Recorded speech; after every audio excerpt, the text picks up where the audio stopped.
The words of Nehemiah, son of Hakaliah. In the month of Kislev in the 20th year, while I was in the citadel of Susa, Hanani, one of my brothers, came from Judah with some other men, and I questioned them about the Jewish remnant that survived the exile, and also about Jerusalem. They said to me, "Those who survived the exile and are back in the province are in great trouble and disgrace. The wall of Jerusalem is broken down, and its gates have been have been burned with fire." When I heard these things, I sat down and wept. For some days I mourned and fasted and prayed before the God of heaven. Then I said, "O Lord, God of heaven, the great and awesome God, who keeps his covenant of love with those who love him and obey his commands, let your ear be attentive and your eyes open to hear the prayer your servant is praying before you day and night for your servants, the people of Israel. I confess the sins we Israelites, including myself and my father's house, have committed against you. We have acted very wickedly toward you. We have not obeyed the commands, decrees, and laws you gave your servant Moses.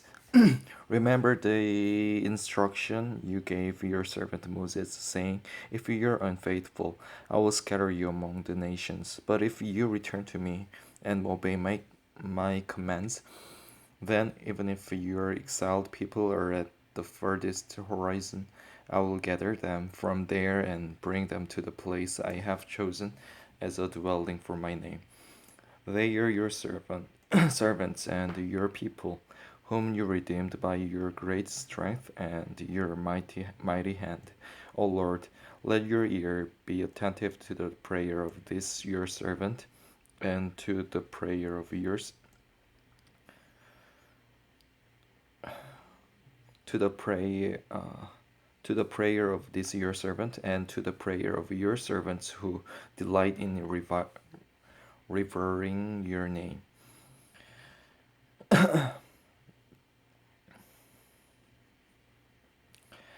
Give your servant success today by granting him favor in the presence of this man." I was cupbearer to the king. In the month of Nisan, in the 20th year of King Artaxerxes, when wine was brought from him, I took the wine and gave it to the king. I had not been sad in his presence before, so the king asked me, "Why does your face look so sad when you're not ill? This can be nothing but sadness of heart." I was very much afraid, but I said to the king, "May the king live forever. Why should my face not look sad when the city where my fathers are buried lies in ruins, and its gates have been destroyed by fire?" The king said to me, "What is it you want?" Then I prayed to the God of heaven, and I answered the king, "If it pleases the king, and if your servant has found favor in his sight, let him send me to the city in Judah where my fathers are buried, so that I can rebuild it." Then the king, with the queen sitting beside him, asked me, "How long will your journey take, and when will you get back?" It pleased the king to send me, so I set a time. I also said to him, "If it pleases the king, may I have letters to the governors of Trans-Euphrates, so that they will provide me safe conduct until I arrive in Judah? And may I have a letter to Asaph, keeper of the king's forest, so he will give me timber to make beams for the gates of the citadel by the temple, and for the city wall, and for the residence I will occupy." And because the gracious hand of my God was upon me, the king granted my request. So I went to the governors of Trans-Euphrates and gave them the king's letter. The king had also sent army officers and cavalry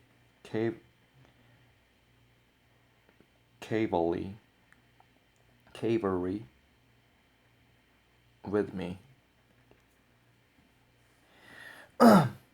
When Sanballat the Horonite and Tobiah the Ammonite officer heard about this, they were very much disturbed that someone had come to promote the welfare of the Israelites. I went to Jerusalem, and after staying there 3 days, I set out during the night with a few men. I had not told anyone what my God had put in my heart to do for Jerusalem. There were no mounts with me, except the one I was riding on. By night, I went out through the valley gate toward the Zakal well and the Dune gate.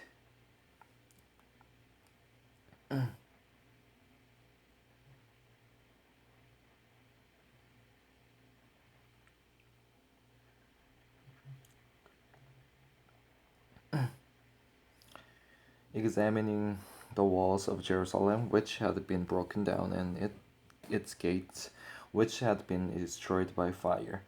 Then I moved on toward the fountain gate and the king's pool. But there was not enough room for my mount to get through. So I went up the valley by night, examining the wall.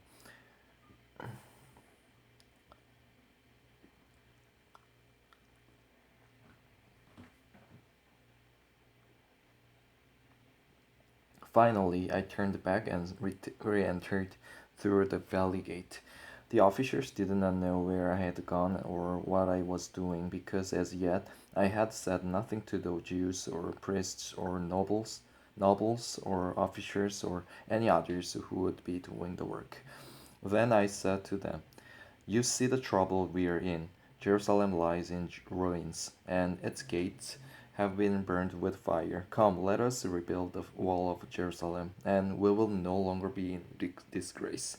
I also told them about the gracious hand of my God upon me, and what the king had said to me. They replied, let us start rebuilding. So they began this good work.